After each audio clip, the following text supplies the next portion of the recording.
Selamat sore, saya Ihsan Kamil Maulana.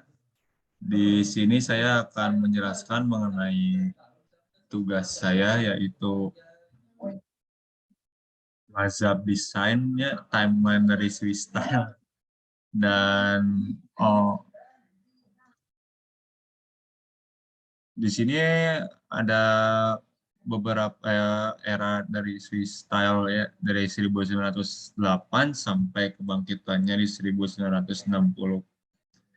Dan pada 1908, Swiss Style mulai ditemukan oleh dua sekolah desain utama Swiss yang bertanggung jawab atas tahun-tahun awal gaya tipografi internasional yang kita kenal sekarang sebagai Helvetica.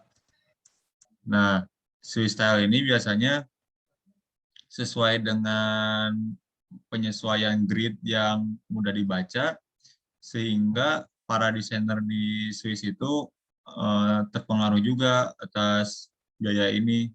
Dan pada saat di Basel School Design juga, kerja pemanfaatan grid ini pun digunakan kembali oleh para desainer. Pada 1913,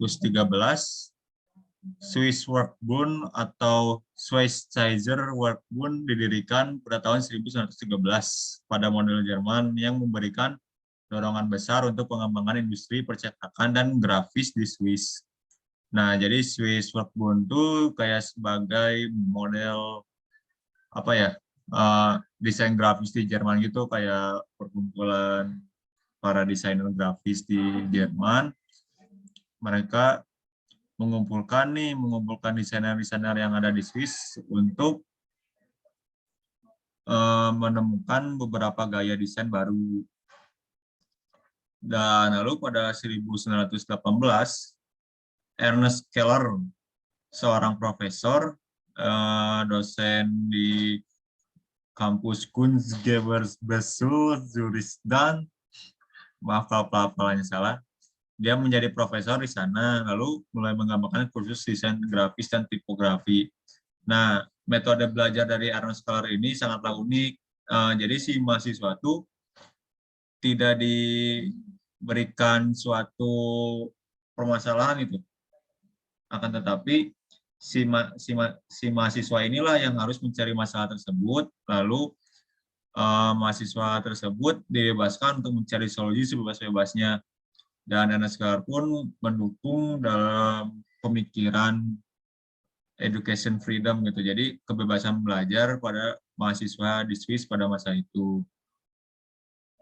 Lalu pada 1950, desain grafis dan tipografi Swiss mencapai ketenaran internasional. Nah, mulai tahun inilah yang asalnya tipografi atau gaya desain ini yang disebut international tipografi disebut Swiss style, karena kebanyakan desainer Swiss yang memakainya, lalu dikembangkan juga di Swiss oleh para profesor-profesor desainer juga, sehingga Swiss style ini dikenal sebagai ya gaya khasnya Swiss gitu, asli dari Swiss.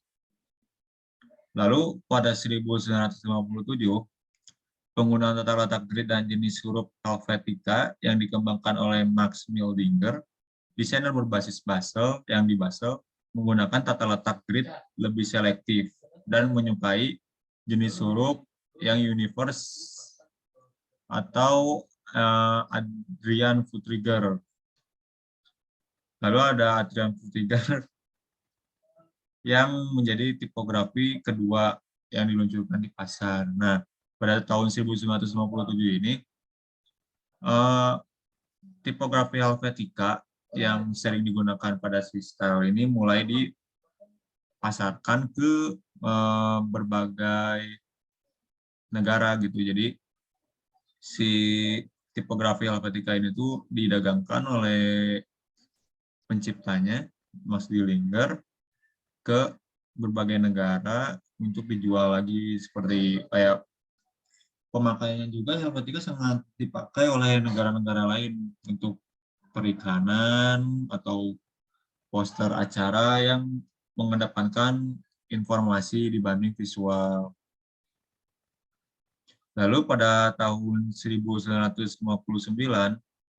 gerakan ini mulai menyatu setelah dipublikasi berkala pada tahun 1959 berjudul Desain Grafis Baru.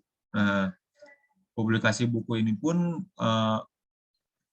berdampak besar bagi Swiss Style karena beberapa desainer memainkan peran utama dalam pengembangan internasional tipografi style yang membantu Swiss Style dikenal ke berbagai negara, dan perkembangan Swiss Style juga yang mulai dari hanya tipografi hingga bentuk-bentuk seperti ini, bentuk-bentuk simpel yang menambah kesan visual pada desain tersebut gitu.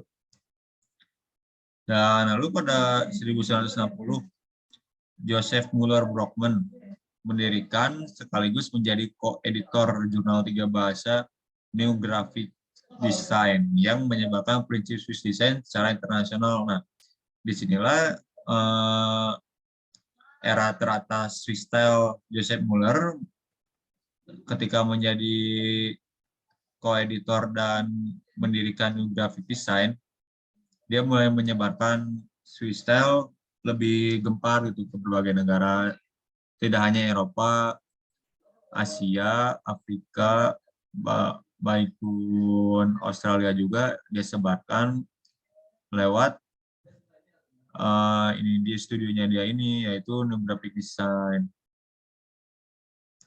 Nah, mungkin hanya segitu dari penjelasan saya. Mohon maaf apabila ada salah kata.